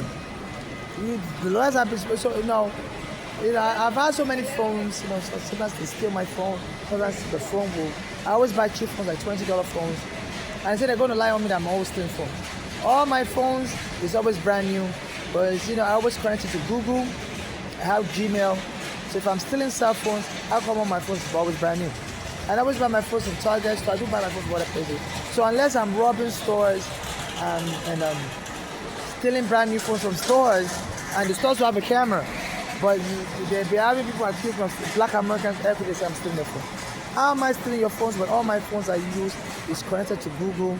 But I believe in America, once you buy a phone, you want to go online, as part of setting up your phone, and I always use Android phones. As part of setting up your phone, it will automatically log you up to Google. So there you go. So the person arrested me in November 2025 said I stole a phone. I buy multiple phones. I've been using multiple phones, and it's always brand new. So those police came to arrest me falsely, and they didn't need to arrest me. It's a case of stolen phone. It's so easy to prove a stolen phone. Just call the FBI to bring the phone. And they started committing that crime of accusing me of stealing a phone after a Spanish woman during COVID, I think 2022 or 2021. She went to a hotel and she saw a black American boy, 11-year-old, 12 years old, using his iPhone. Then the Spanish woman started searching for her own iPhone. She couldn't find it. And the boy was standing next to her. So she was like, give me my phone back. Give me my phone. You stole my phone. I was beating up the boy. So the hotel called the police, and then the Uber driver came. Said, ma'am, you left your phone in the Uber. I had to drive back to the hotel to give it to you. So the woman ran away. And, because the boy's father was there, said this is child abuse, I'm going to get you arrested. So the woman ran away before the police arrived and went and hid in San Francisco. So they were able to extradite her, and she's now in prison for child abuse. So since then, a Spanish woman accused a black American of stealing her phone and beat him up, and even though she's in prison, there's a black American gang that said they're going to be reenacting any bad thing that happened to black Americans on me. They said, the whites raped their people after slavery. They said they're going to be doing that to us Africans. They're going to be raping us. So they said they were going to kidnap me anytime from now and claim I'm the bottom, and we bottom, we like to sexual abuse because I'm a feminine, gay person. They said they're going to kidnap me from now and take my sperm and kill me. And even if somebody try to put them in court, they're going to claim, that's what women like. Women are supposed to be submissive. They said a lot of rapists do claim that in court. There are some women are submissive and love. You know, they voluntarily choose to be abused. You know, so all kinds of weird stuff like that. You know, they said, you know, and they said even and the law enforcement here don't help me, don't help my dead mother when my mother was alive. So I can see, you know, so please, Mr. Raymond Edwin, this is very serious. Stop ignoring me, you know, and there's no way you're going to claim y'all didn't get my messages. That's why y'all didn't help me. Because when I call lawyer one-on-one on the phone, they always tell me, sorry, we're not interested in this. You know, how come all of y'all don't understand civil rights law when it comes to me? But for other people, those same lawyers will go to court for cases like mine. So how come it's only me you don't understand civil rights law? So y'all understand civil rights law. Y'all know my case is good enough. You know, so that lie, y'all didn't get my message. Or just, I guess some of the lawyers I used to call on the phone. And all my phones connected to Google Drive. So even though some of those phones don't work anymore, I've lost those numbers. But you can do a search of all my phones connected to Google Drive in the past, and subpoena all those phone numbers, all the people I called, all those law offices. And sometimes I'll be on 1 hour with them. They tell me you don't want your case. I arrest all those lawyers. Case that happens to me because they were intentionally denying the civil rights. There's no way no lawyer in America understands civil rights law anymore. Each time I get on the phone with them, you know. So they think they're slick. They said they said blacks have been killed in this country, and the killer will walk free due to the prosecutor and the police messing up the case. Even that regarding this case, so the prosecutor and police watched the case. They didn't let me testify. They didn't contact me. They said a lot of other witnesses. You know, this is very usual. It's very common. So Mr. Raymond Edwin, I don't know why you're ignoring me, but it's very common for the police and your prosecutor to mess up any case involving a black person. My mother's been killed, has been killed, and stop the steal, stop ignoring me. And people have said, once I'm killed, the FBI, with my mother's daughters, will erase all my videos and stuff from YouTube. Even YouTube has already started to erase all my videos. You know, when the person arrested me in the bathroom on the road for the initial stages of the attack, whereby the gentleman came to the bathroom and I'm going to call the police on you. We don't want you in the bathroom. You're not a real woman. I always wear my mask. But they always said the Indian gentleman to attack me like she was. And then she brought the police came later, and I was recording everything. You know, called up the phone, recorded again. You know, when the police came, I told them, you know, the Indian gentleman said she was going to call you because I'm not a real woman. I was trying to explain to them that, you know, you don't have the right to be tempted to get off the bathroom because I'm gay. I said, no, we are not here because you're gay. We're here for something. I said, what are you here for? So we can't tell you. We're still investigating. And they started slamming on the floor, searching my bag. I told them 1 hour to admit to me that they were looking for a selfie. They were grabbing my penis, you know, grabbing my anus. So they were looking for it. I didn't tell what they were looking for. So they just came out to you. They said, you know, it's not unusual that the police in Harlem in the 1990s will frame crimes on a black person and arrest them and steal their money. And there was a further investigation tag Operation Dirty 30, and they arrested some of those police and put them in prison. In the 1990s, now they're back again and attacking in 2026. So please don't even try to claim, that none of you are able to get my messages. And even the lawyers I speak to one-on-one on the phone for many years now, so I spent 2 hours on the phone explaining myself. I guess they're all going to claim, they stop understanding civil rights law the moment they got on the phone. And after they got off the phone with me, they were able to understand civil rights law again and help other people. Right. So it's intentional. It's intentional. There's no way that Rihanna's case was so popular, people know about me. There's no way nobody knows about me. People post stuff about me online, insinuate stuff, and I know a lot of people know about me. You just don't want to help me. So that's a lie. In this social media world, people are so inquisitive. There's no way. I talk on the train all the time. My mother knows a lot of people. She's been living here since 1970s. My father's friend, he went to Christian University. He used to come to my father's house. He's now a billionaire in Nigeria, in dollars, Mr. Adenuga. I contacted him also, he doesn't want to help me. Everybody's afraid of America. My mother knows the richest guy in the world, his name is Dangote. My mother knows his family. I've contacted him also, he doesn't want to help me. Everybody's afraid of America. He's worth $33 billion, he's a Nigerian. He's the richest black person in the world. The second richest black person in the world, my father knows him. I didn't know that my father's not dead. He was friends with my father, he used to drive cabs all around New York. So he come to my father's house. And I've contacted him, He doesn't want to help leaders in Nigeria. So he's worth like $30 billion. I'm just looking for someone to borrow money so I can go to hotel and do my property myself. So the black community, from the two richest blacks in the world, one is worth $33 billion, and they know my family. None of them would help me. One is worth $13 billion. So that's a disgrace, black people. From your richest to your police officers, none of you will help your fellow black. This is crazy. This is crazy.